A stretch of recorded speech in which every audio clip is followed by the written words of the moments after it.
Umroh bersama Amhatur.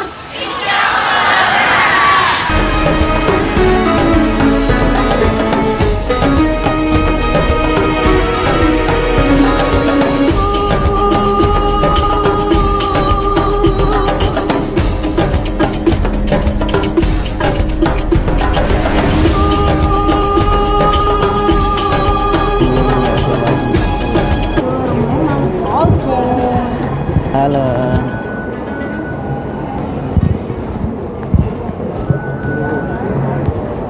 Halo Bu Haji.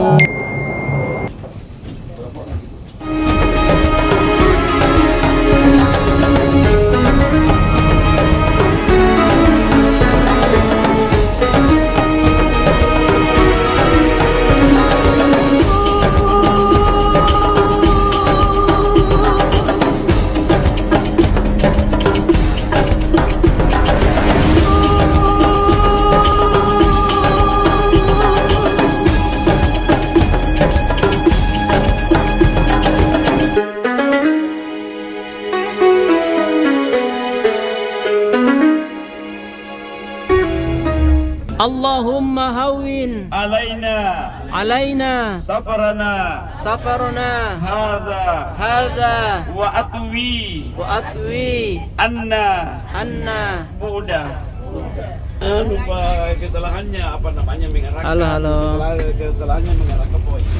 Jadi ini jemaah Amha sudah menuju hotel.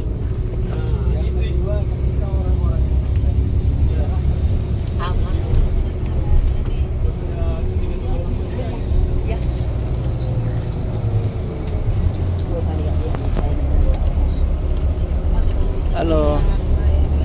Assalamualaikum. Perjalanan ke Madinah, alhamdulillah. Alhamdulillah.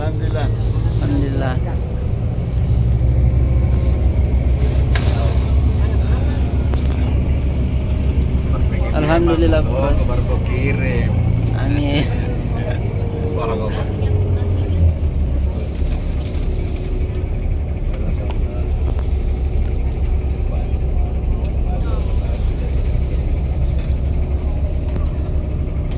Oke.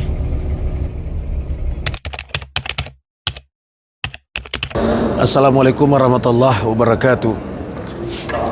Khususnya jamaah Amhatur yang sedang ada di Masjid Nabawi di Madinah, bahwa telah melakukan salat subuh berjamaah di Masjid Nabawi, duduklah berzikir sebagaimana sabda Rasulullah sallallahu alaihi wasallam,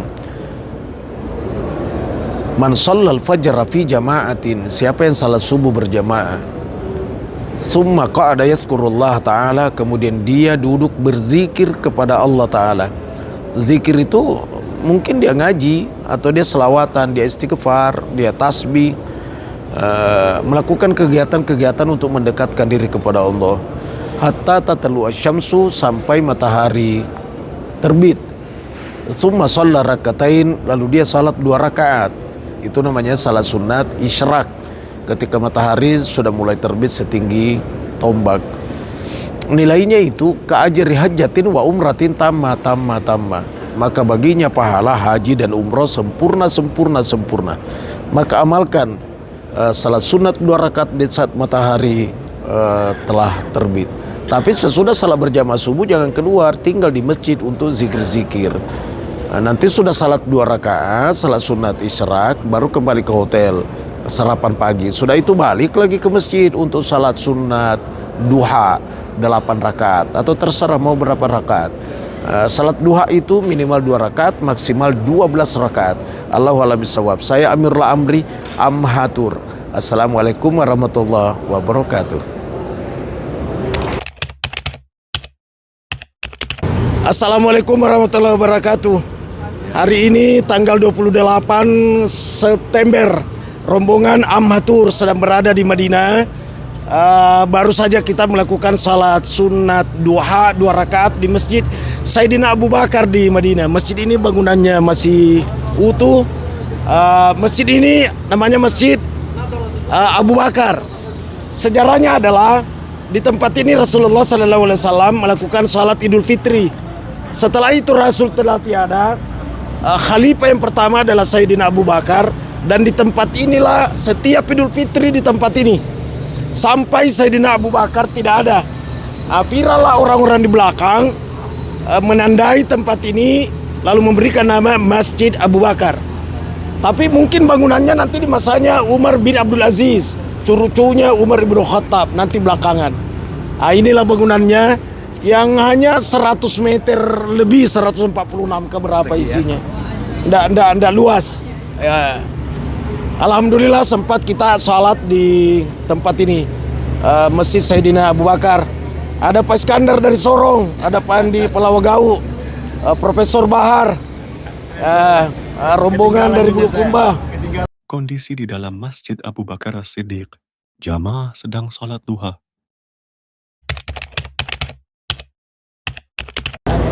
Assalamualaikum warahmatullahi wabarakatuh. Hari ini adalah hari Sabtu tanggal 29 September. Rombongan PT Wisata Ibadah Amhatur sedang berada di Madinatul Rasul. Kali ini kita berada di Masjid Gumamah. Gumamah itu artinya awan. Kenapa namanya awan? Di tempat ini Rasulullah SAW berkumpul bersama dengan umatnya pada waktu itu. Karena sekian lama tidak turun hujan, tanah sudah retak-retak, maka Rasulullah mengajak umatnya pada waktu itu untuk salat istisqa, minta hujan. Sementara salat langsung awan pada datang, gumpalan awan di atasnya menutupi orang-orang yang salat pada waktu itu, dan sebentar turun hujan keras. Tempat inilah ditandai dan dibangun masjid, namanya Masjid Gumamah. Bahasa Indonesianya Masjid Awan. Inilah tempatnya di dalam, dan kami amatur akan masuk di dalam. Saya bersama Profesor Dr. Baharudin Ismailah.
Berjalan menuju memasuki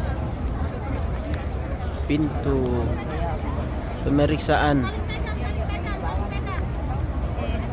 Pegang bahunya, jangan putus. Aku bilang lebih satu kataku. Ibu saling pegang ya, jangan satu. Saling pegang. Sibuknya Ibu Haji.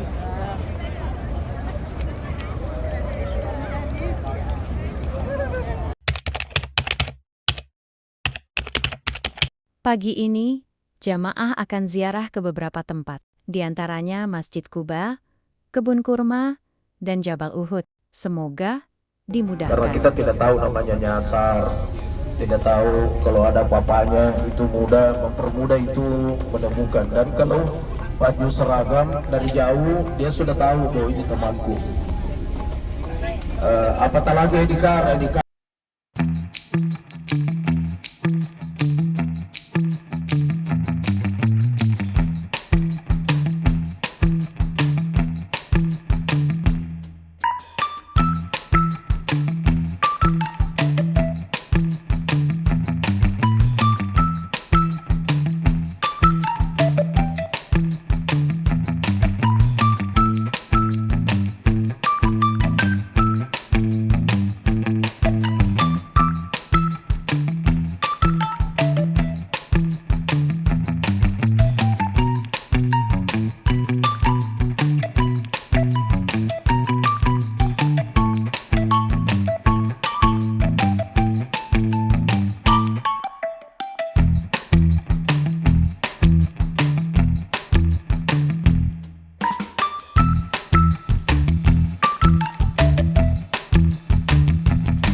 duha, berdoalah kepada Allah, minta supaya dicukupkan kebutuhannya. Ya, dicukupkan. Kalau orang cukup itu pasti kaya. Ya, biar juga banyak materi tapi tidak pernah cukup pasti miskin. Dia miskin meskipun banyak hartanya. Tapi yang kaya itu adalah orang yang mampu mensyukuri nikmat pemberian Allah dan cukup perasaannya, maka kayalah dia. Jadi sesungguhnya makna kaya dalam agama, laisal gina an kasaratil aradi walakinnal gina gina nafs. Bukan dikatakan kaya adalah orang bertumpuk hartanya, bukan. Tapi yang dikatakan kaya itu adalah hati, jiwa.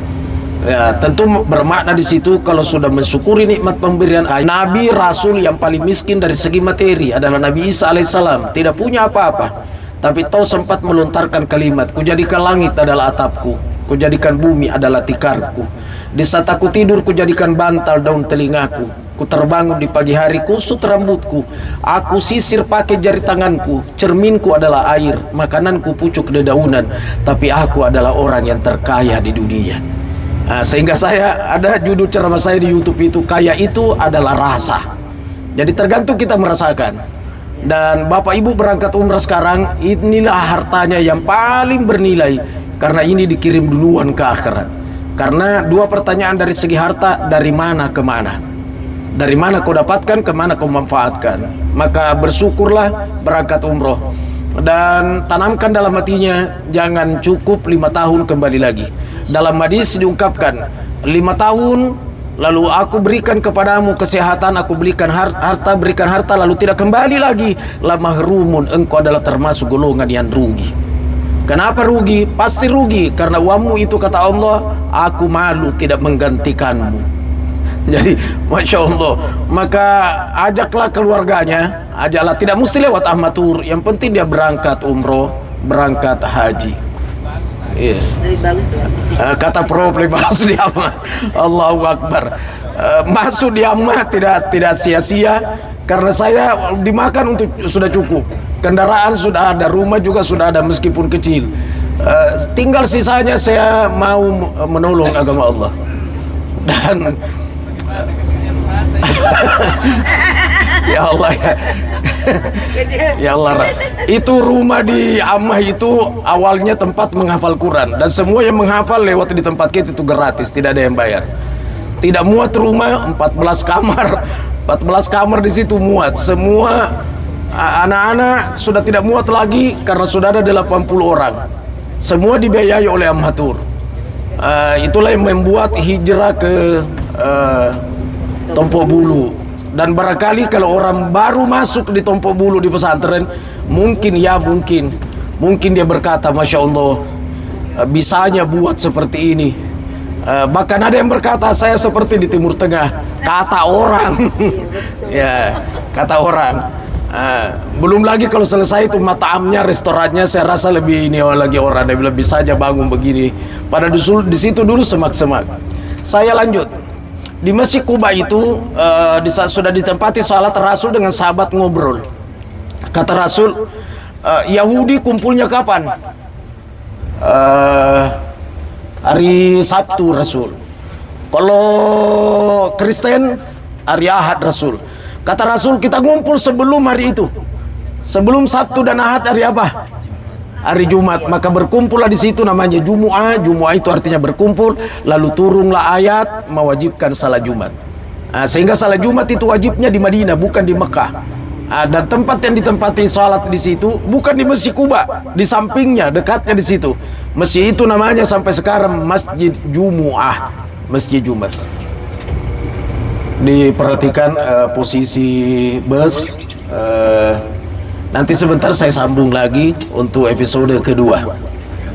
Belum saya ceritakan bagaimana di Jabal Uhud, bagaimana keadaannya Rasulullah di saat perang, seperti apa. Insya Allah sesudah kita di Masjid Kuba.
Inilah kondisi ketika berada di dalam Masjid Quba. Masjid pertama dibangun Rasulullah. Siapa orang yang salat sunnah 2 rakaat, maka pahalanya adalah umroh, sempurna, sempurna, sempurna. Olehnya, perbanyaklah syalat sunnah. Assalamualaikum warahmatullahi wabarakatuh.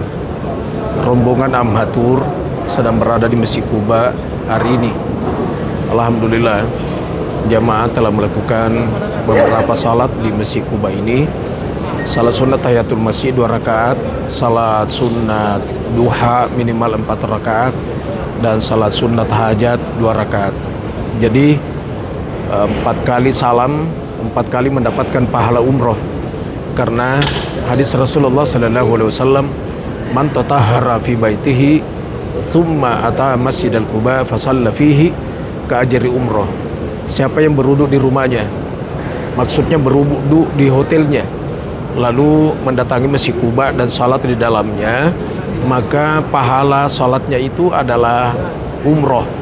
Jadi setiap satu salam itu umroh. Nah, sekarang jamaah Amhatur di Masjid Quba 4 kali salam, karena 2 rakaat tahiyatul masjid, 4 rakaat duha, dan 2 rakaat salat sunat hajat. Maka mendapatkan kali ini nilai pahala umroh 4 kali. Semoga jamaah Amhatur disehatkan oleh Allah, dilindungi oleh Allah dari seluruh balak dan malapetaka, dilapangkan rezekinya secara keseluruhan agar kembali berumrah melalui Amhatur.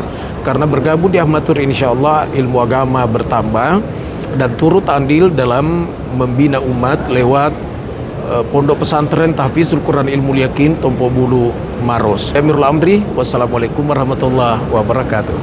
Umroh bersama Amhatur.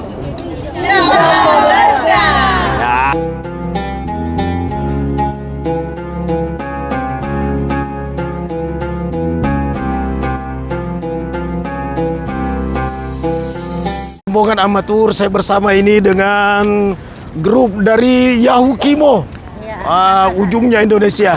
Sekarang sedang berada di Masjid Quba, telah melakukan salat tahiyatul masjid, salat duha, dan salat sunat hajat. Biar grup ini berkali-kali melakukan umroh bersama dengan Amhatur.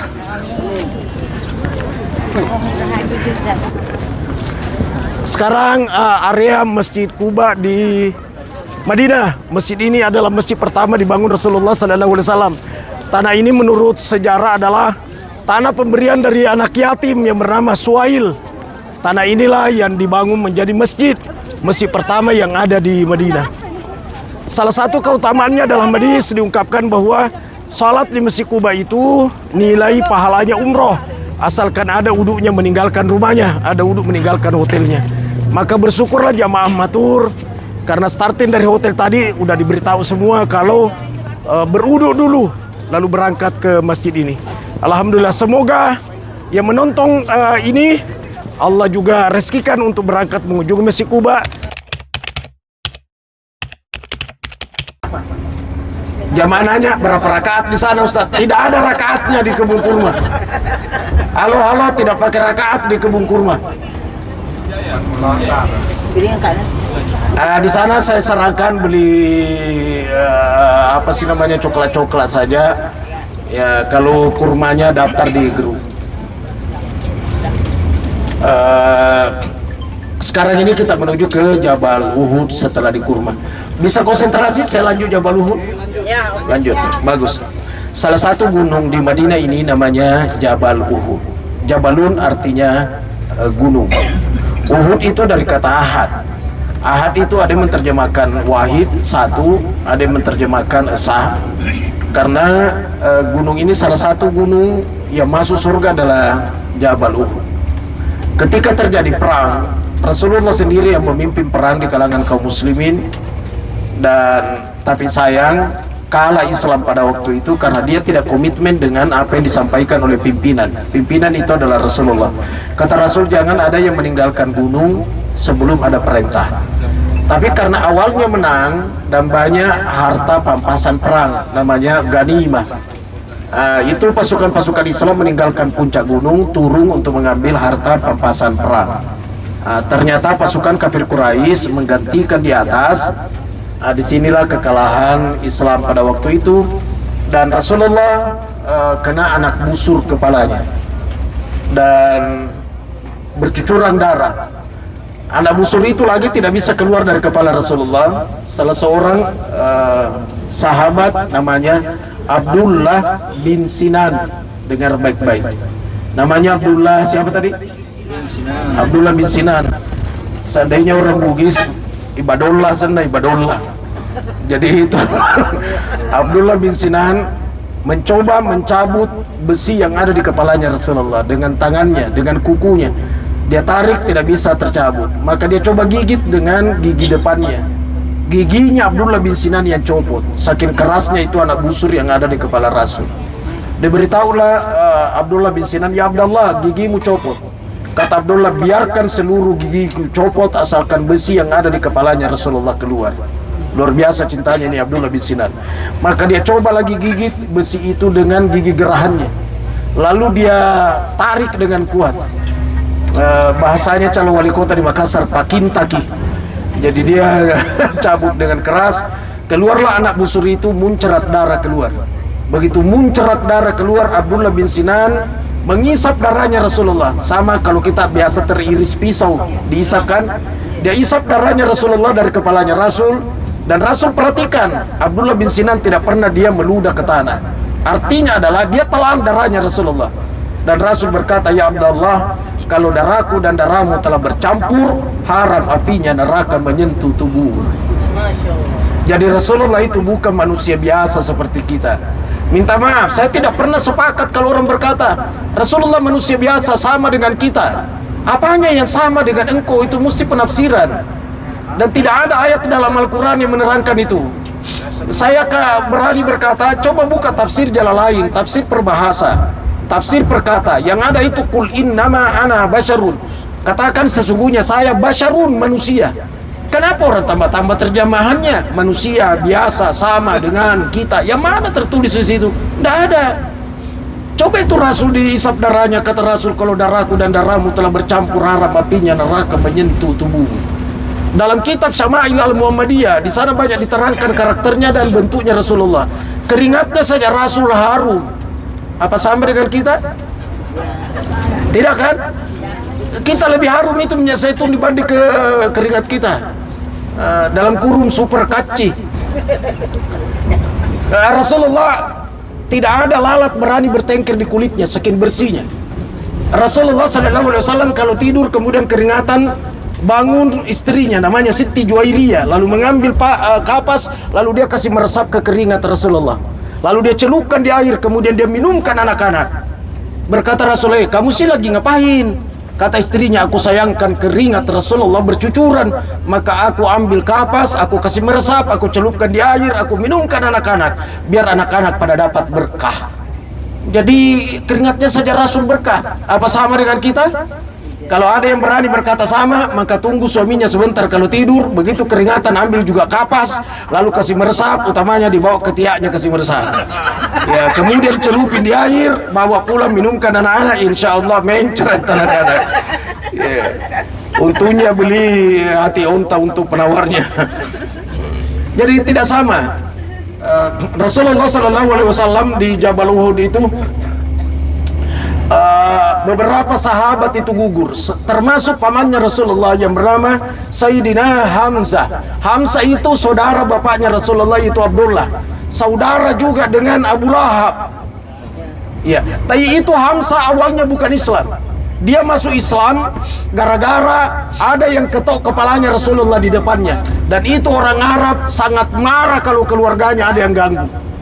Pada waktu itu Hamzah belum Islam, tapi ada yang ketok kepalanya Rasul. Langsung Hamzah berkata, "Oi, kemanakanku itu? Kenapa kau ketok kepalanya?" Dia bilang dia memunculkan agama baru namanya Islam. Langsung berkata Hamzah, "Saya juga Islam," padahal belum Islam pada waktu itu. Karena dia tidak mau kalau keluarganya ada yang ganggu. Disinilah Hamzah mulai Islam dan mendampingi Rasulullah di Jabal Uhud. Tapi Sayyidina Hamzah gugur oleh salah seorang budak, ya, Waksi. Itu yang tombak Sayyidina Hamzah karena dijanji, kalau engkau berhasil membunuh Hamzah maka aku merdekakan engkau.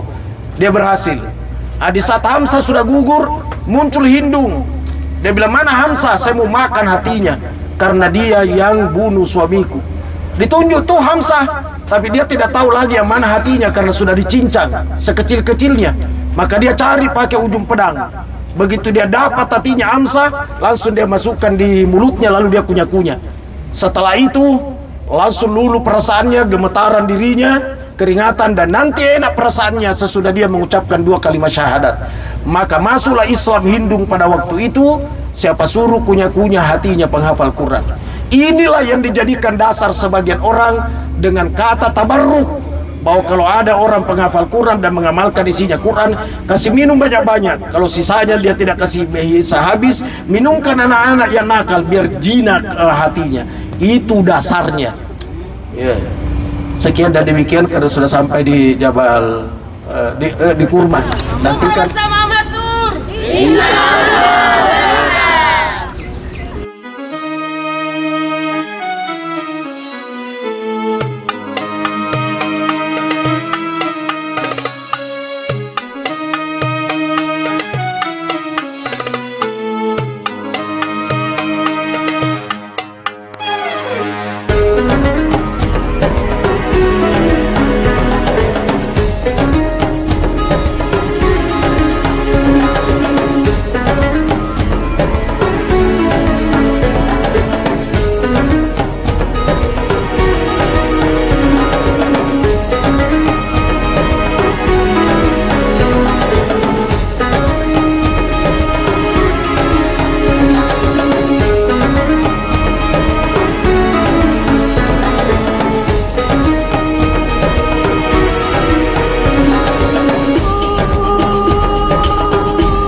Kalau orang berkata Rasul manusia biasa sama dengan kita, sama dengan saya, apanya yang sama? Mesti diterjemahkan itu, karena terlalu banyak kelebihannya.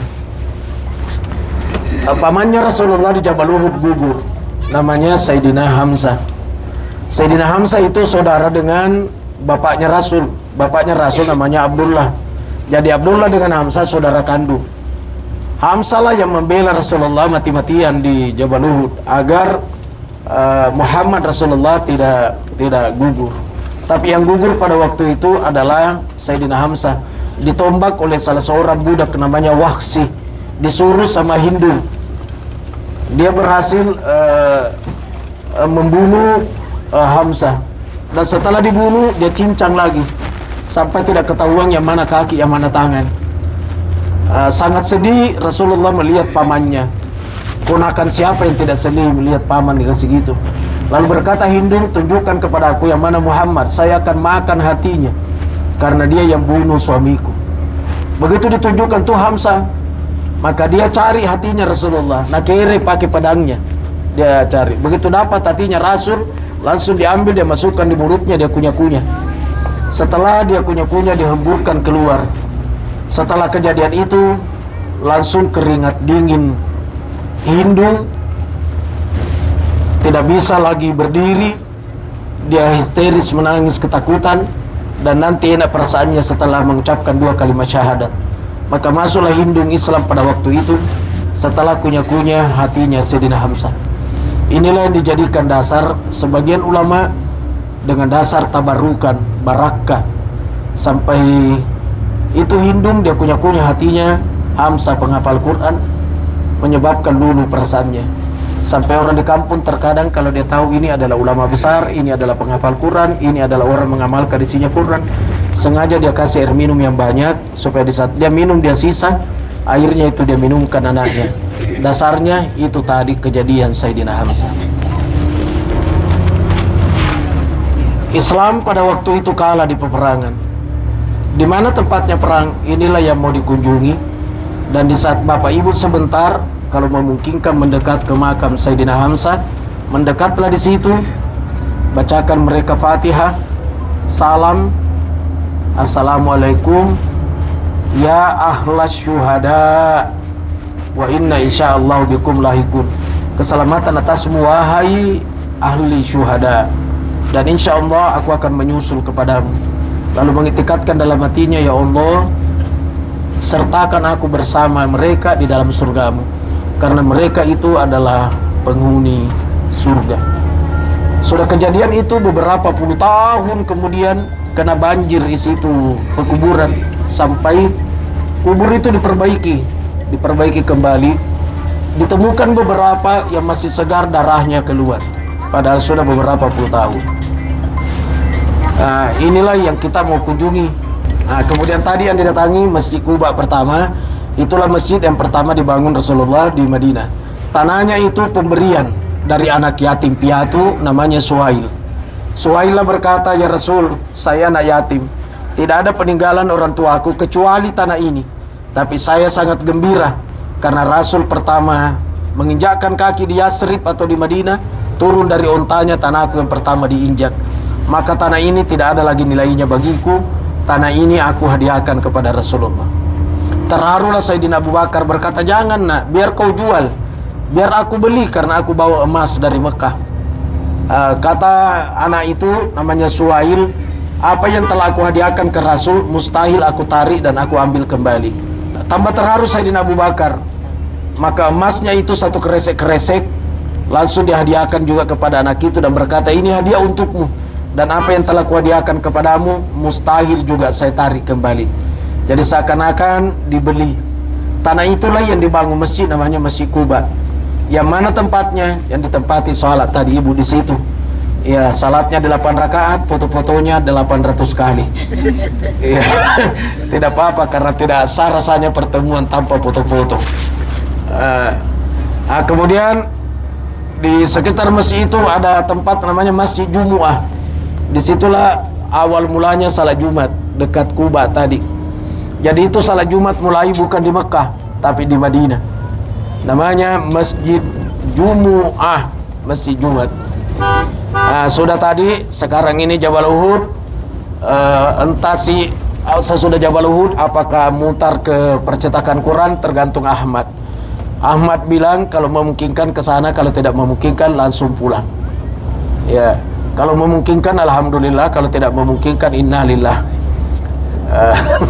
Kembali lagi. Mudah-mudahan kita masih dapat salat duhur di Masjid Nabawi. Tapi seandainya tidak, maka silakan salat berjamaah di masjid apa namanya dekat hotel? Masjid Abu Bakar. Yang satu masjid apa? Masjid Gumamah. Ya. Harus tahu itu. Ada masjid apa namanya dekat hotel? Masjid Mama. Bukan Mama, Gumamah. Ya, Gumamah artinya itu guma awan, masjid awan. Kenapa masjid awan? Karena di tempat itu Rasulullah sama dengan umatnya memohon kepada Allah agar diturunkan hujan. Tiba-tiba muncul awan dan sesudah salat langsung turun hujan. Maka masjid itu namanya Masjid Gumamah. Yang satu namanya Masjid Sayyidina Abu Bakar karena di saat Rasulullah sudah tidak ada, setiap hari raya Idul Fitri Abu Bakar salat di situ. Maka dia badikan juga namanya Masjid Abu Bakar. Itu tahu semua. Coba tanya terdepan lain jamaahnya mana, dia tahu. Dia pergi saja foto-foto. Kalau kita pergi ibadah dan foto-foto tambah belanja. Jadi kita 3. Akhir siara pada hari ini, kita lewat Masjid Qiblatain. Qiblatain ini 2 kiblat. Rasulullah satu salat tapi 2 kali merubah arah kiblatnya, menghadap Baitul Maqdis dan menghadap Ka'bah Mekah. Bukan masjid kiblatain maksud saya, masjid kiblatain, masjid 2 kiblat. Kemudian masjid sab'a masajid, 7 masjid itu khandak ketika Rasulullah terjadi perang, tapi menang Rasul di situ meskipun pasukannya sedikit. Disitulah sejarah bahwa Rasulullah pernah kelaparan, dia taruh batu di perutnya di sab'a masajid, di khandak. Dia menggali farid, kelaparan Rasul, dia taruh batu di perutnya. Saya lihat di postingan di anak-anak di Palestina, ada yang taruh batu juga di perutnya karena kelaparan. Saya sedih melihat itu. Rasul mengalami itu. Sehingga salah seorang sahabat namanya Jabir, langsung dia lari pulang, kasih tahu istrinya, siapkan makanan untuk Rasul. Saya tahu Rasul kelaparan, dia taruh batu di perutnya. Kata istrinya, ada itu makanan tapi hanya 1 roti, dan anak kita sementara tidur. Kalau bangun pasti dia cari roti itu. Kata istrinya, kata suaminya namanya Jabir, siapkan saja, anak kita kan tidur, tidak apa-apa. Begitu disiapkan 1 roti, Jabir pergi panggil Rasul, ya Rasul ke rumah dulu istirahat. Rasul akhlaknya tidak mau makan sendiri, maka dia berteriak, woi istirahat, kita makan. Kurang lebih 60 orang, dia berdiri siap menuju ke rumahnya Jabir. Jabir lari duluan kasih tahu istrinya bahwa sudah datang Rasul, tapi dia bawa 60 sahabat. Kata istrinya, lupa kasiri datu karena 1 saja roti, kenapa kau 60 orang? Dimarahi sama istrinya, tapi kata Jabir, Rasul dan Allah menjadi jaminan.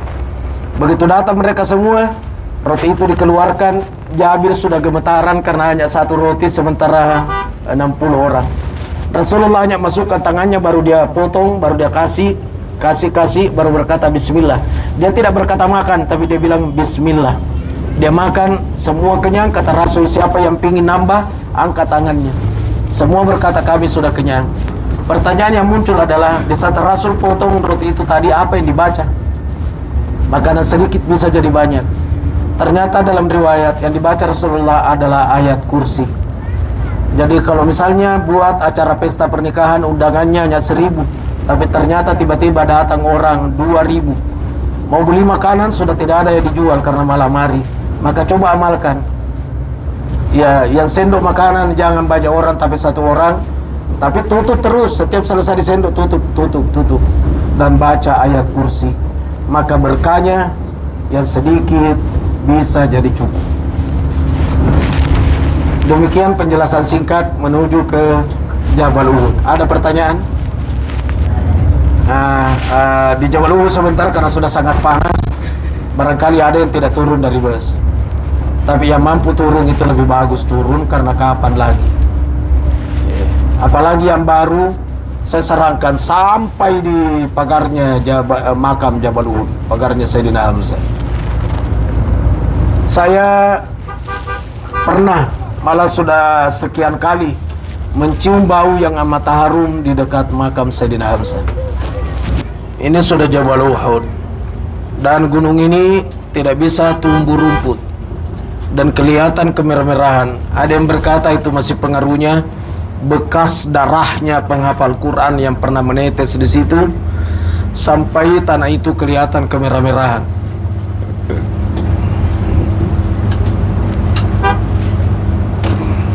Ini sudah Jabal Uhud di depan. Ini gunung yang kecil-kecil, ini yang kecil, yang pendek. Disitulah pasukan Muslim banyak gugur, karena yang di gunung yang besar kafir Quraisy menguasai. Secara logika, melepaskan anak busur dari ketinggian itu lebih nyaman dibanding dari rendah melepaskan busur ke atas, sehingga banyak yang gugur pasukan Muslim dan mengalami kekalahan pada waktu itu. Jamaah Amha telah sampai di kaki Jabal Uhud. Assalamualaikum ya Sayyidi. Ya Rasulullah. Ya Rasulullah. Assalamualaikum. Assalamualaikum. Ya ahla syuhada. Ya ahla syuhada. Wa insyaallahu bikum. Wa insyaallahu bikum. Lahikun. Lahikum. Lahumul Fatihah. Lahumul Fatihah.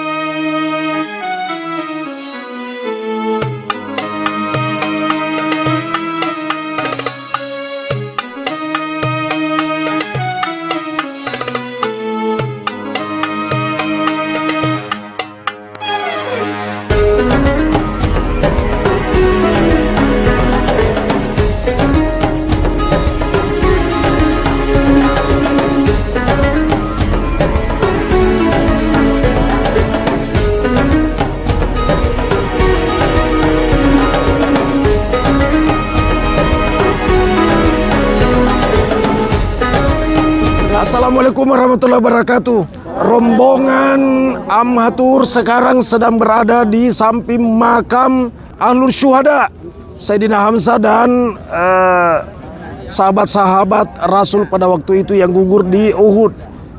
Kami sementara dekat di makam beliau dengan harapan kita mencari berkah.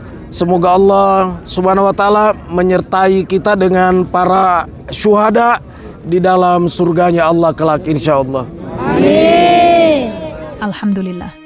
Setelah berada di Jabal Uhud, pertanda hari terakhir kami berada di kota Madinah. Insyaallah, hari esok jamaah Amhatur sudah harus meninggalkan hotelnya menuju kota suci Makkah.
سخطك والنار من سخطك والنار ربنا آتنا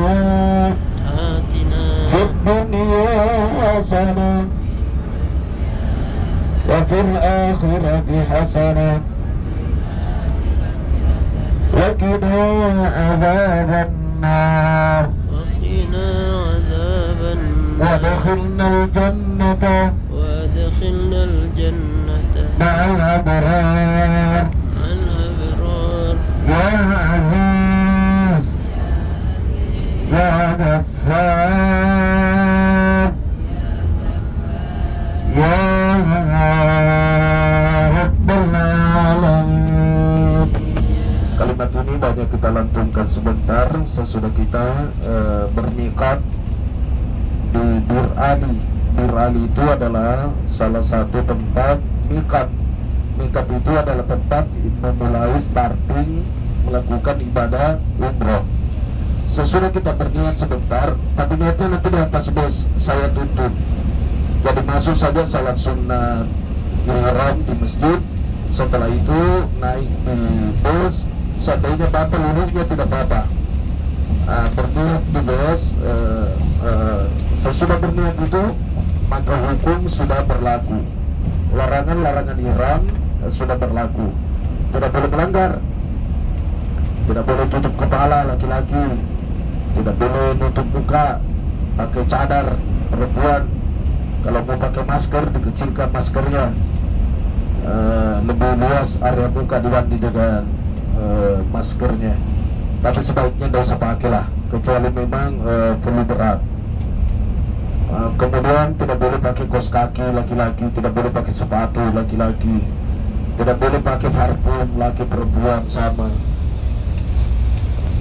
tidak boleh cabut rumput di tanah haram, tidak boleh memotong tangkai pepohonan di tanah haram, tidak boleh membunuh binatang buruan,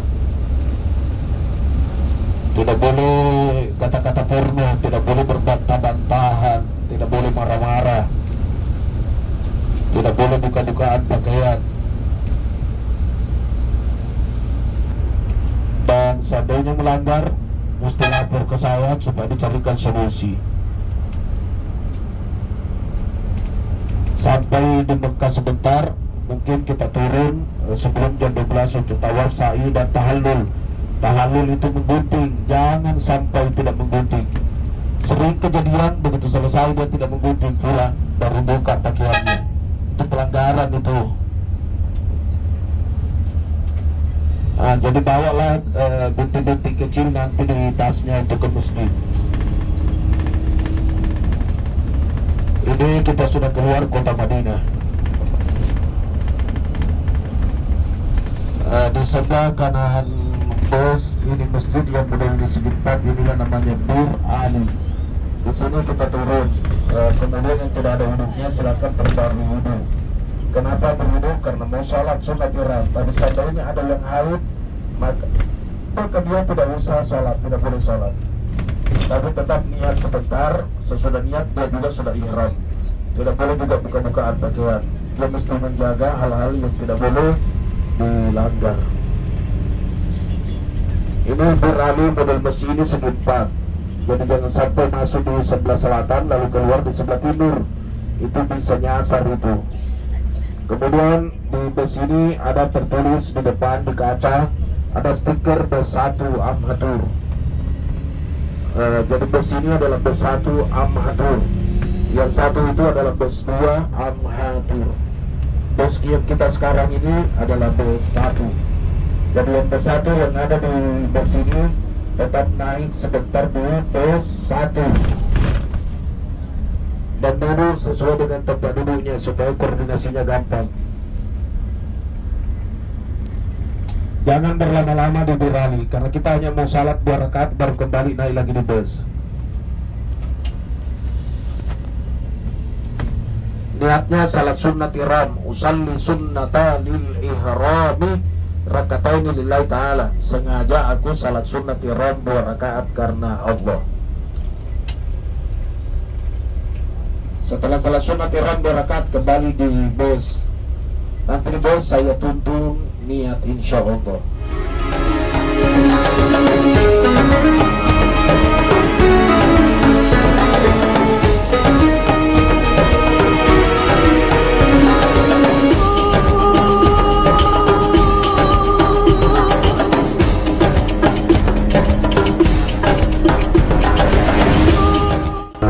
Sallu ala sayyidina Muhammadin. Bismillahirrahmanirrahim. La yadurru ma'asmihi syai'un fil ardi wa la fis sama' wa huwa as-sami'ul 'alim. Bismillahirrahmanirrahim. La yadurru ma'asmihi syai'un fil ardi wa la fis sama' wa huwa as-sami'ul 'alim. Bismillahirrahmanirrahim. La yadurru ma'asmihi syai'un fil ardi wa la fis sama' wa huwa as-sami'ul 'alim. Bismillahirrahmanirrahim. Wa mursaha inna rabbi laghafurur rahim. Bismillah tawakkalna 'ala Allah la hawla wa la quwwata illa billah. Allahu Labbaik Allahumma labbaik. Labbaik la syarika laka labbaik. Labbaik la syarika laka labbaik. Innal hamda wan ni'mata wan ni'mata laka wal mulk la syarika lak. la syarika lak. Labbaik Allahumma labbaik. Labbaik la syarika laka labbaik. Labbaik la syarika laka labbaik. Innal hamda wan ni'mata laka wal mulk la syarika lak. Lewat jembatan ini itu pertanda kita sudah masuk kota haram. Alhamdulillah sekarang sudah kota haram. Di sebelah kiri bus itu adalah Masjid Aisyah, Masjid Taklid tempat Mekah. Sekarang ini kita sudah di tanah haram. Sekiranya di sini kita mencabut rumput memotong pepohonan itu adalah pelanggaran bagi orang yang haram. Sekarang ini sudah tanah haram yang kita lewati sekarang. Aku cakapkan dalam hati, ya Allah, aku hamba-Mu telah masuk ke kota haram. Aku mohon kepadamu, ya Allah, haramkanlah tubuhku, tubuhku, darahku, dagingku, seluruh tubuhku dari api neraka. Labbaik Allahumma labbaik. Labbaik Allahumma labbaik. Labbaik la syarika laka labbaik. Labbaik la syarika laka labbaik. Innal hamda innal hamda wan ni'mata laka wal mulk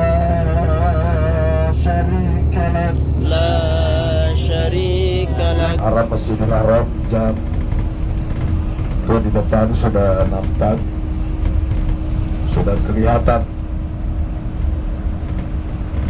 di depan bus sebelah kiri.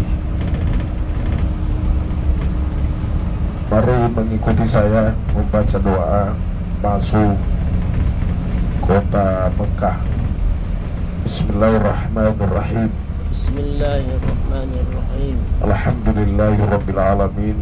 Alhamdulillahirabbil alamin. Allahumma salli wa sallim Allahumma salli wa sallim ala sayyidina Muhammad. ala sayyidina Muhammad. Allahumma Allahumma hadha haramuka hadza haramuka wa amnuka wa annuka faharrim lahmi faharrim lahmi wa dami. wadika. Itikadkan dalam hatinya bahwa ya Allah, ini adalah tanah harammu dan tempat yang aman, tempatmu yang aman, maka hindarkanlah daging, darah, rambut dan kulitku dari api neraka-Mu.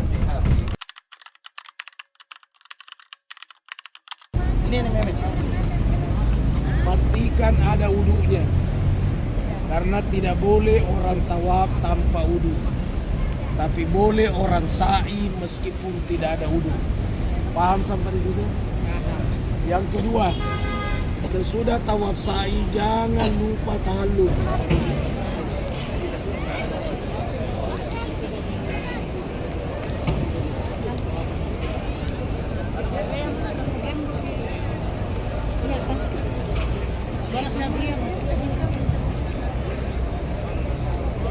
Makanya sampai kilobit juga.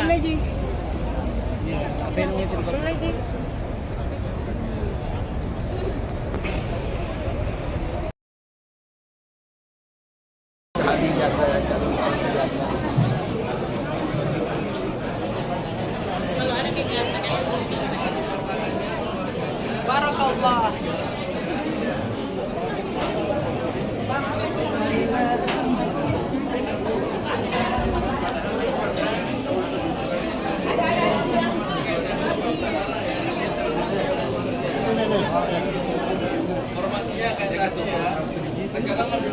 Sempat pengaruh saya. Hah? Video aja. Amhatur. Jangan teriak di sini, diusir sama polisi.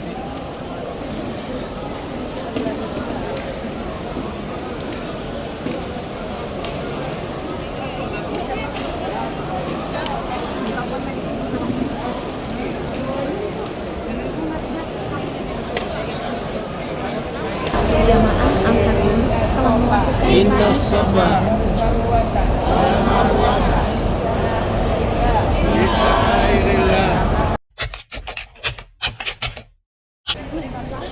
Alhamdulillah, jemaah Amhat telah selesai melakukan sa'i dan sekarang tahallul, dan alhamdulillah sudah saling menggunting rambut. Ya Allah, alhamdulillah. Kamu rambut banyak juga.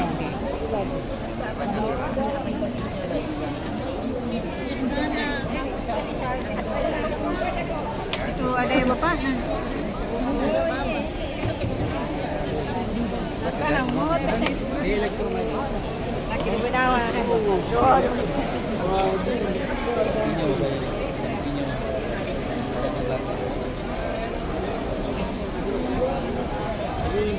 Masya Allah, kelihatan masih 17 tahun ini. Tuanya Masya Allah jalan Iya, kuat sekali. Masya Allah, tanpa berhenti. Tidak berhenti betul. Baru 16 tahun.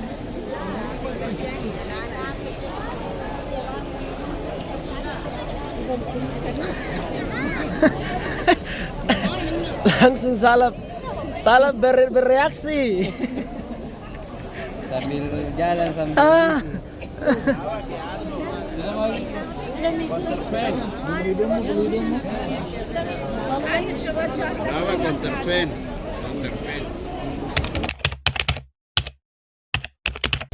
Halo guys, saat ini jemaah AMHA akan pergi ziarah ke Jabal Thur dan yang lain-lain.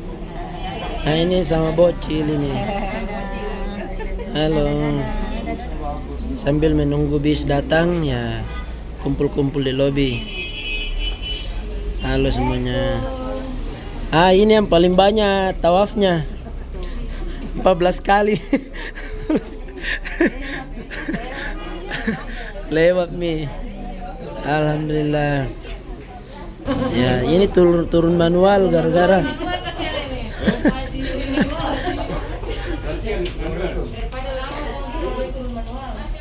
Atas perintah pamannya sendiri. Pamannya sendiri suruh bunuh, yaitu Abu Lahab. Abu Lahab dalam Al-Quran yang dilabadikan namanya tabat yada Abi Lahab. Itu Abu Lahab itu pamannya Rasul, omnya, saudara dengan Abdullah. Abu Lahab lah yang berkata, siapa yang bisa menemukan Muhammad hidup atau mati, maka 100 ekor onta hadiah untuknya. Maka orang bergegas mencari mana. Kata Abu Lahab, kalau kau dapat kau mau siksa lah, kalau kau mau bunuh-bunuhlah. Cuma saya minta jangan di depan saya, kalau saya ada jangan, karena biar bagaimana dia kemenakan saya. Jadi sebenarnya sih tetap ada benih cinta dalam hatinya. Maka 40 jago pedang, yang pedang terus telah terhunus, berangkat ke rumahnya Rasulullah. Rumahnya Rasul itu masih diabadikan sampai hari ini. Itu di dekat Marwah. Kalau di Safa Marwah kan terakhir, lalu belok kanan. Kalau belok kanan kira-kira kurang lebih 200 meter masih ada rumahnya Rasul di situ, tempat kelahiran. Dari rumah sekarang dijadikan perpustakaan. Dari rumahnya Rasulullah SAW, Rasul keluar. Jago pedang 15 tahun ini kelihatan. Mulutnya Rasul karena tinggi pun 100 ekor onta. Begitu Rasul lihat, Rasul terbangun, dia lihat mau keluar, Rasulullah jongkok lalu mengambil segenggam pasir, lalu dia baca kalimat waj'alna min baini aydihim sadda wa min khalfihim sadda faghasaynahum fahum la yubsirun. Sesudah itu Rasul hamburkan pasir itu.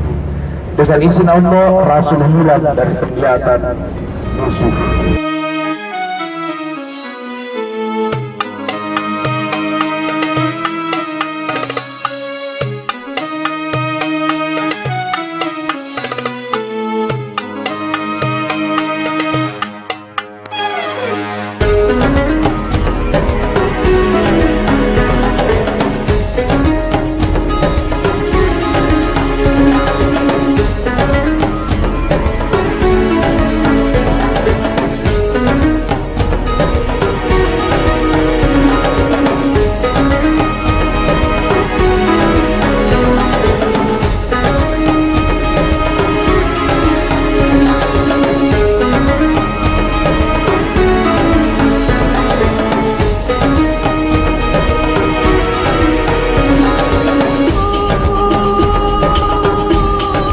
Assalamualaikum warahmatullahi wabarakatuh.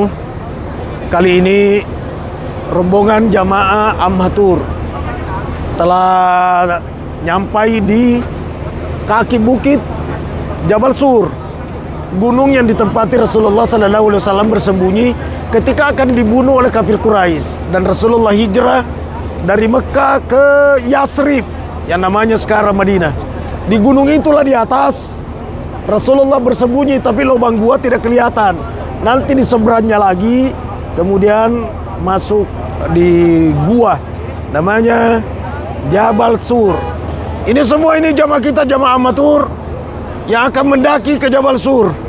2 jam naik, 2 jam turun, sore dijemput pakai ambulans karena cuaca amat terasa panas. Semangatnya besar tapi tenaga loyo. Apalagi ini ibu ini mau naik di Jabal Sur. Seandainya ada onta yang mengantar. Apa di Jabal Sur? Jabal Sur. Alhamdulillah, alhamdulillah. Hanya ini yang turun barangkali ya.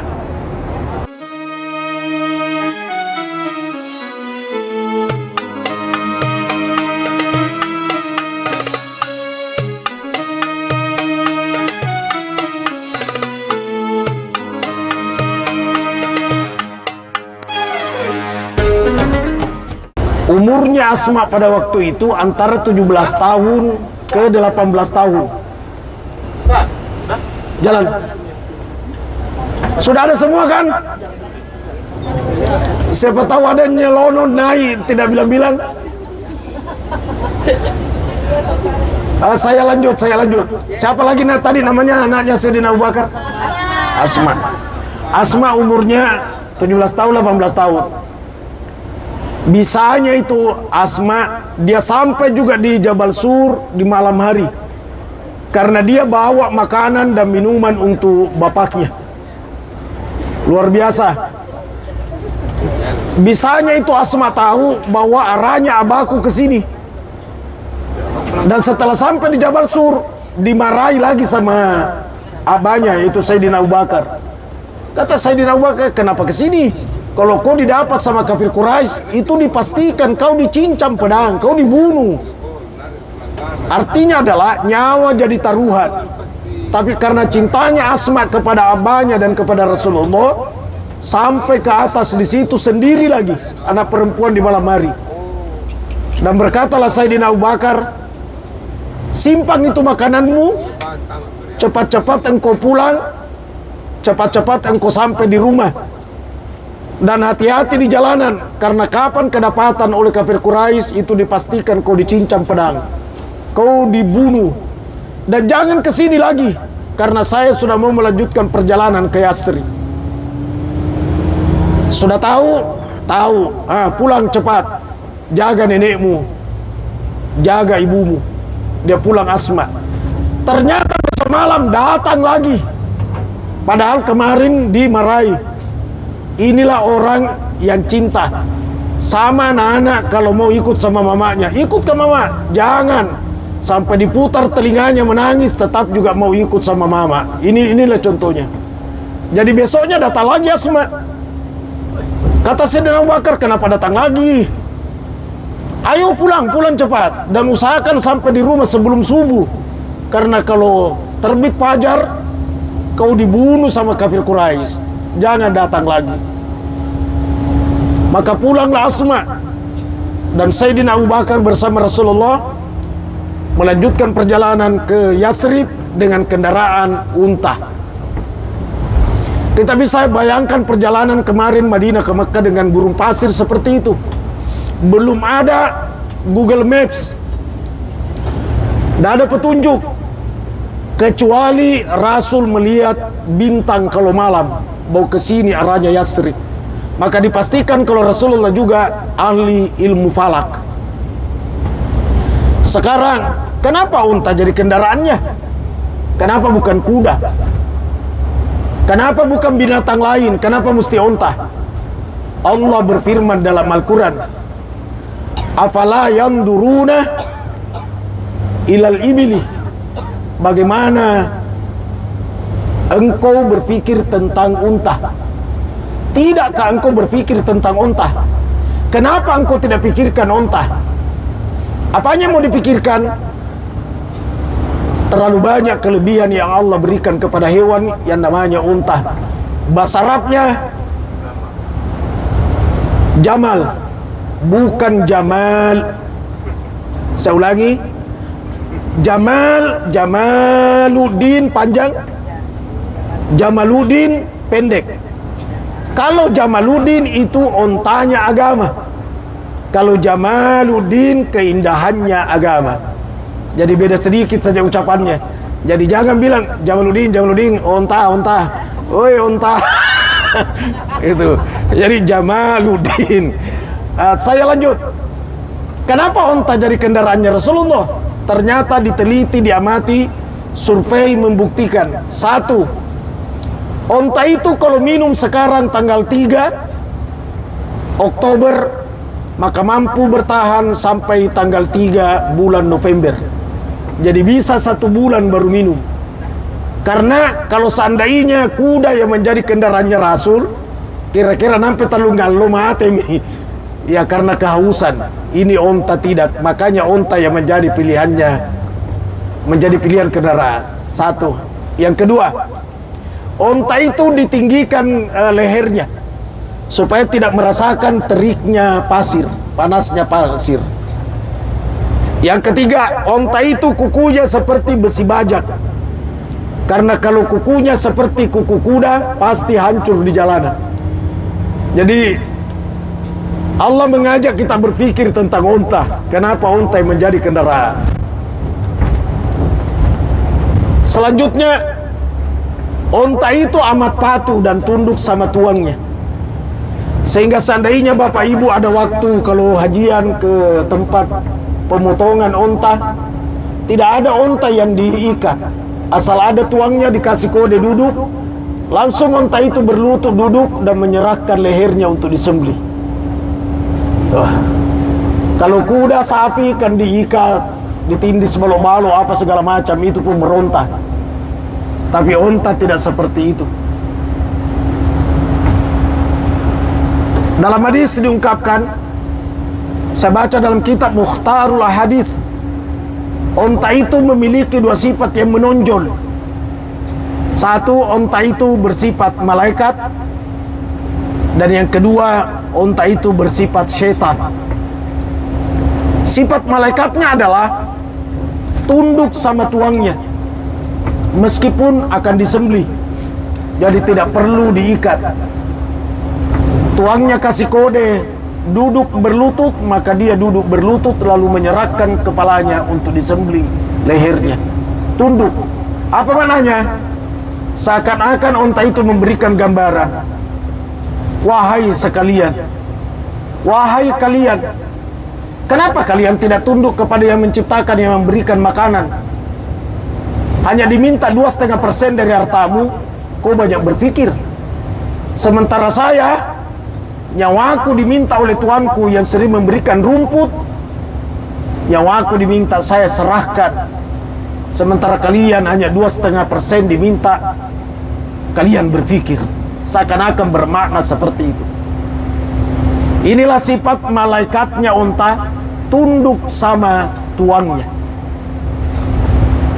Namun ada 1 sifatnya yang jelek, bersifat syaitan. Apa sifat syaitannya? Pendendam. Kalau dia benci orang, nanti puas kalau dia berhasil tendang orang itu. Dan onta itu pemalu. Ini juga sifat malaikat. Sehingga tidak ada orang yang pernah melihat onta pacaran di gurun pasir. Karena kalau dia berduaan, dia menoleh dulu kiri kanan. De togaga tomita kak. Kapan ada orang dia tidak mau berhubungan? Tidak sama sebagian orang sekarang. Coba ke pantai di Bali. Tidak usah di Bali, di Pantai Losari lah. Tidak malu orang. Sementara onta ini kalau dia berdua di gurun pasir, dia menoleh kiri kanan. De togaga mita kak, tidak ada yang lihat saya. Kapan onta itu sementara berhubungan lalu ada orang yang datang lihat? Onta itu sangat marah karena dia tidak mau kalau terbuka aibnya. Dia tidak mau kalau ada yang cerita bahwa saya lihat onta berhubungan. Maka dia buru orang itu sampai dapat. Sekalipun naik gunung turun gunung. Kalau tidak dapat hari ini, besok lagi dicari. Kalau besok tidak ditemukan bulan depan, tahun selanjutnya, 10 tahun kemudian kalau dia dapat orang itu langsung dia tendang. Lalu dia injak-injak sampai orang itu mati, barulah puas onta itu. Inilah sifatnya onta yang jelek, bersifat setan, pendendam. Olehnya itu, jangan ada di antara kita yang pendendam, karena kita bukan onta. Sekian dan demikian, ikuti episode yang ketiga, dan selamat tidur. Nah, ini adalah awal Arafah. Kalau tanggal 9 Zulhijjah tempat ini menjadi putih. Kenapa putih? Karena orang pakai putih semua. Dan berjuta manusia memenuhi padang Arafah. Sekarang ini kita mengarah mendekat ke Jabal Rahmah. Jabal Rahmah adalah tempat pertemuan Nabi Adam dengan Siti Hawa. Pertemuannya itu dan saling mengenal, Adam mengenal Hawa, Hawa mengenal Adam, itu namanya Arafah. Arafah paham, tahu, mengerti, mengenal, jadi saling mengenal. Di tempat itu diabadikan dengan nama Jabal Rahmah, gunung kasih sayang, karena Adam sayang sama Hawa, Hawa sayang sama Adam. Dan sampai hari ini banyak jamaah berdoa di situ, apalagi orang Indonesia Makassar Bugis. Dia berkata, Allahumma alif baini wa baina zaujati kama allafta baina Adam wa Hawa. Ya Allah, aku mohon kepadamu satukan cintaku dan cintanya istriku sebagaimana menyatunya cintanya Adam dengan Hawa. Ya, konon ada seorang suami disuruh berdoa sama istrinya di Jabal Rahmah. Kata istrinya, besarkan suaramu biar aku yang mengaminkan di belakang. Kata sang suami, ya Allah, jadikan rumah tangga kami bahagia. Kata istrinya, amin ya Allah. Jadikan anak-anak kami saleh salehat. Kata istrinya, amin, amin ya Allah. Kemudian sang suami dia kecilkan suaranya, bilang, ya Allah, rezekikan aku kawin lagi. Kata istrinya, weh, besarkan suaramu. Apa tadi kau bilang itu? Yeah. Apa kau bilang? Jadi kalau berdoa suaminya di situ suruh besarkan suaranya. Siapa tahu sila ada Tony Makaming, napa sambar napau.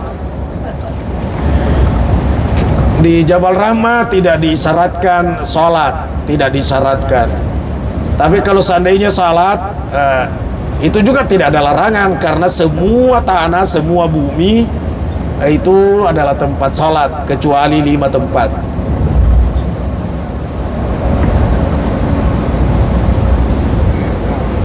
Jadi tidak ada tuntunan menjelaskan bahwa keutamaan salat di Jabal Rahmah tidak ada. Saya sarankan tidak usah naik, kecuali yang muda-muda dan penasaran, silakan. Tapi yang sudah tua-tua cukup melihat dari bawah, apalagi suhu sekarang agak panas. Lebih bagus dibawa saja sambil menawar barang belanjaan. Karena itu lebih penting. Tenda-tenda sudah mulai dirakit untuk persiapan wukuf di padang Arafah tanggal 9 Zulhijjah.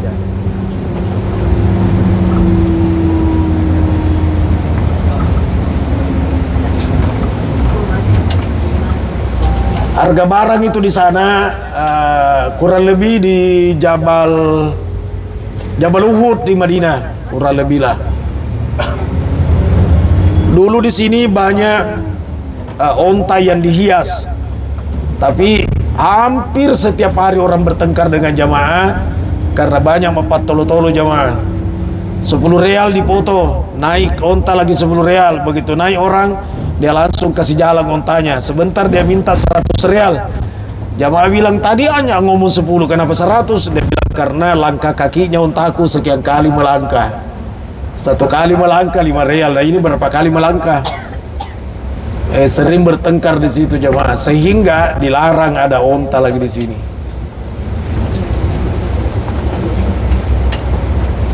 Tapi jamaah kadang juga itu yang dicari.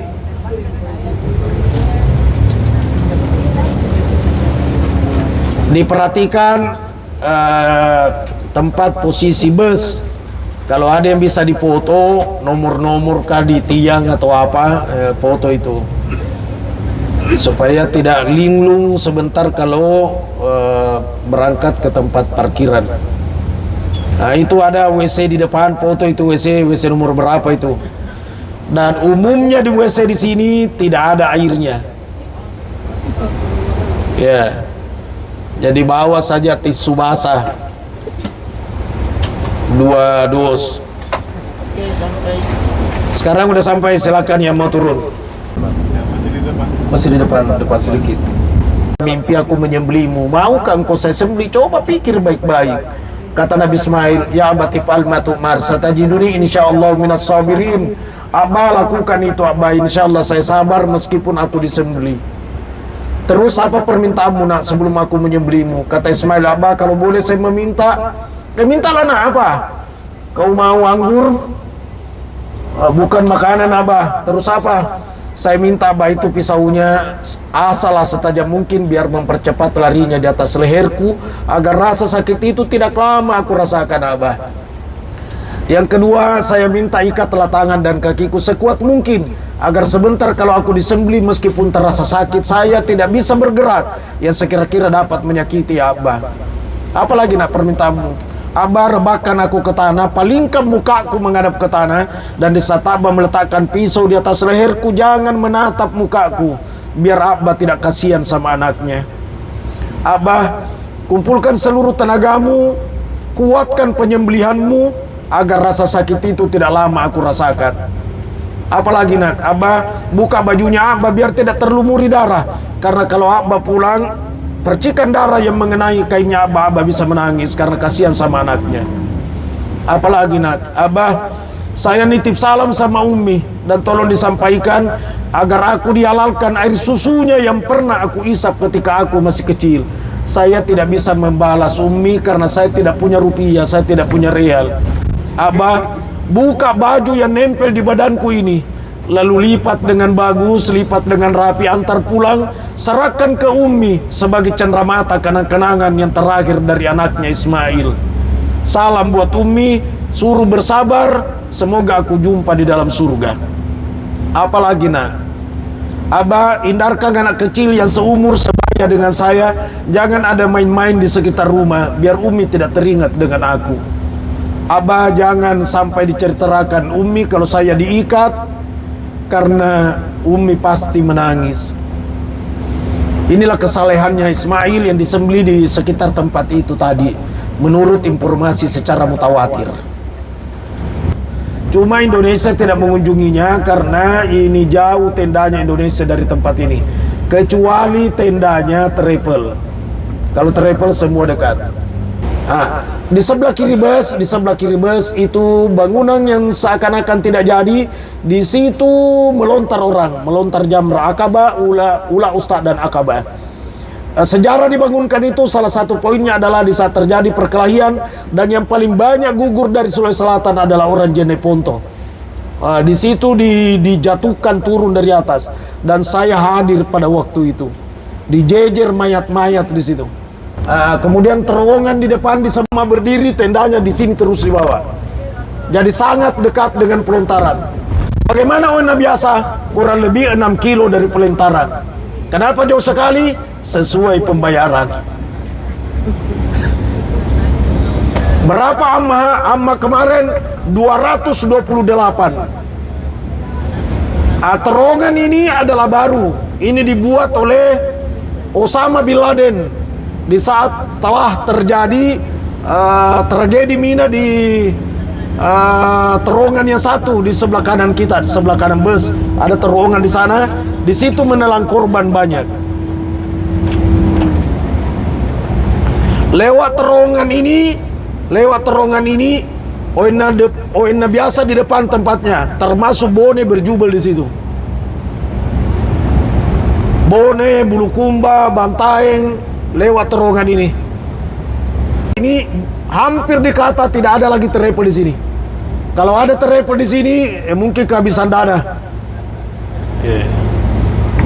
Di bawah sini, ujungnya itu di sana di sebelah kanan, ujungnya baru turun itu Sulawesi. Ada semua yang berjubel di sana teriak-teriak sama bicara hogi, sigora-gorai. Di situ banyak penjual karena budaya kita belanja. Ya natap buka batanda belanja. Ya bahkan sudah tidur masih nahitung belanjanya karena dia mimpi. Kalau jamaahnya amma ibadah oke, belanja sip. Assalamualaikum warahmatullahi wabarakatuh. Tawaf wada dihukumkan wajib. Artinya adalah yang sengaja tidak melakukan tawaf wada atau tawaf pamitan lalu tanpa uzur itu dam, mesti menyembelih kambing. Kecuali yang uzur itu gugur tawaf wadanya, orang haid, orang sakit yang tidak bisa tawaf, kemudian orang yang amat sibuk mengurus orang banyak, ini gugur tawaf wadanya. Selain daripada itu wajib tawaf wada. Kapan tawaf wadanya? Di saat sudah akan kembali. Bahkan seandainya bisa mobil menunggu, di situ bagus tawaf wadanya. Sesudah tawaf wada langsung naik mobil. Tidak ada belanja-belanja lagi. Namun tidak bisa diprediksikan karena mobil kadang terlambat datang. Olehnya itu gini, karena amatur kembalinya tanggal 7 pagi meninggalkan Mekah, maka bagus tawaf wadanya sebelum subuh. Tawaf wada itu tidak mesti memakai pakaian ihram, tapi kalau tidak pakai ihram di lantai 2. Olehnya itu agar tawafnya di lantai dasar, maka pakailah kain ihram. Niatnya sengaja aku tawaf wada atau tawaf pamitan 7 kali mengitari Ka'bah karena Allah. Sesudah tawaf wadanya tidak ada sa'i, langsung pulang, tinggal doa sebelum meninggalkan Ka'bah. Ya Allah, aku telah melakukan ibadah di tanah suci. Kalau sekiranya ibadah yang aku lakukan ada kesalahan, ampunkan ya Allah. Sekiranya tidak sempurna, Engkaulah yang menyempurnakan, karena aku hamba-Mu hanya seperti itu pengetahuanku. Maka aku mohon kepadamu ya Allah, terimalah ibadahku, ampunkan seluruh dosa kesalahanku, dan jangan menjadikan ibadahku adalah ibadah yang terakhir. Ingin aku berulang kembali. Sekian dan demikian, saya Amirul Amri. Wassalamualaikum warahmatullahi wabarakatuh.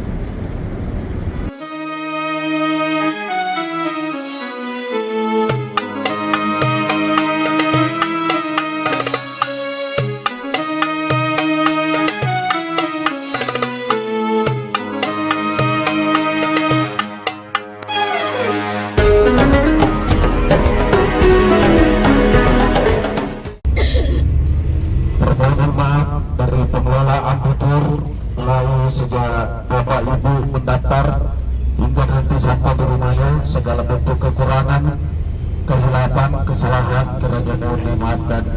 Kalau kenyamanan yang dirasakan, ceritakanlah kepada keluarga yang lain, andai tolong sahabat, teman, dan kalau sekiranya ada kekurangan sampaikan kepada kami agar kami bisa berbenah diri.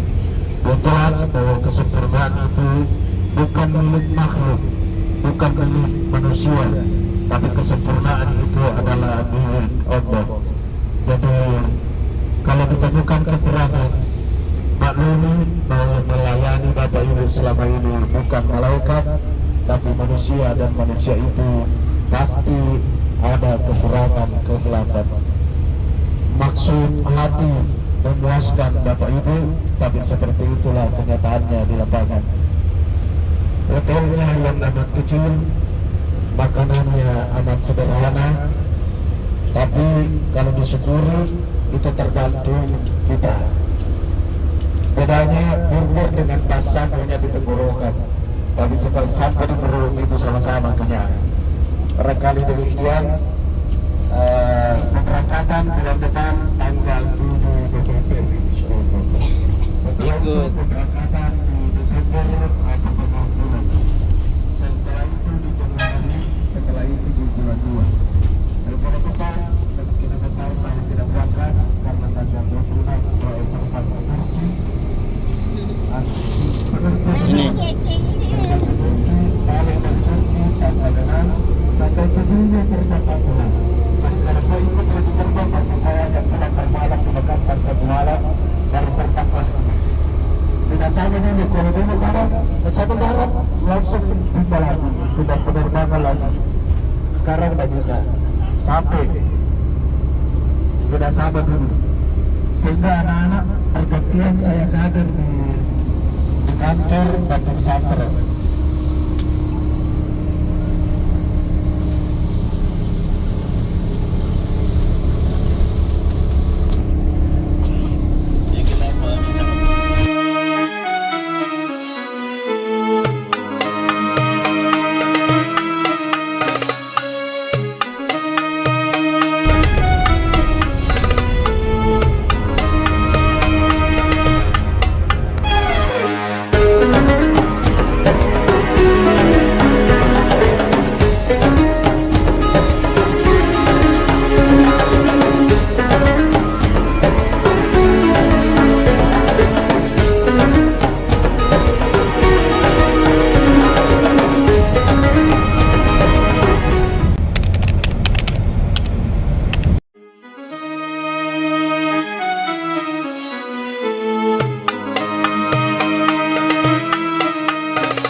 Apa di sini? Apa di sini? Ruangan bawah tanah.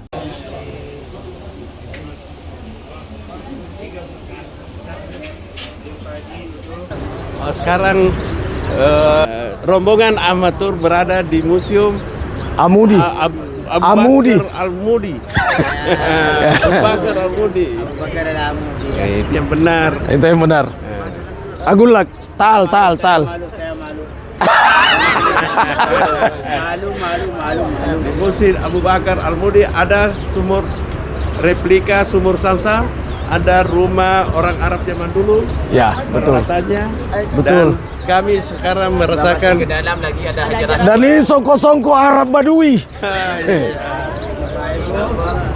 mana kuncinya kapan? dalam. Sementara mau masuk dalam.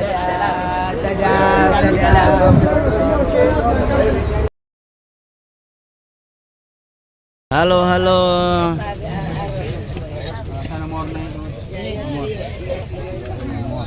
Akhirnya kita sudah sampai di Bandara Makassar. Sampai jumpa, sehat selalu.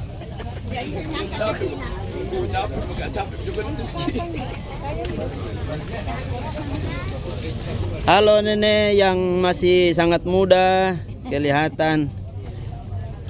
Alhamdulillah. Ini ada Pak Prof.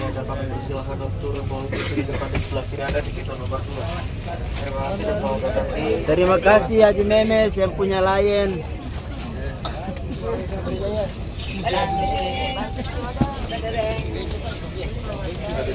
Ini Pak Iskandar mau ke pesantren. Kita ke pesantren lagi.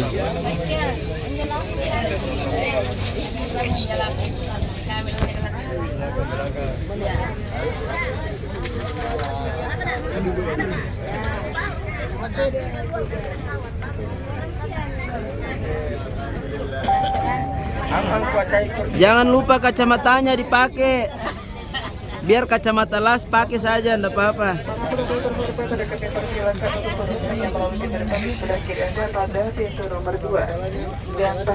Alhamdulillah, jamaah Amhat telah tiba di Bandara Makassar.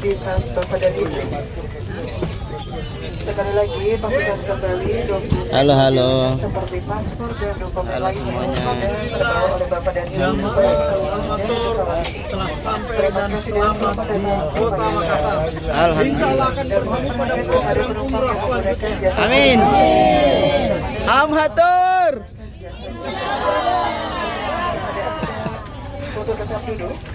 Bagaimana Haji Memes?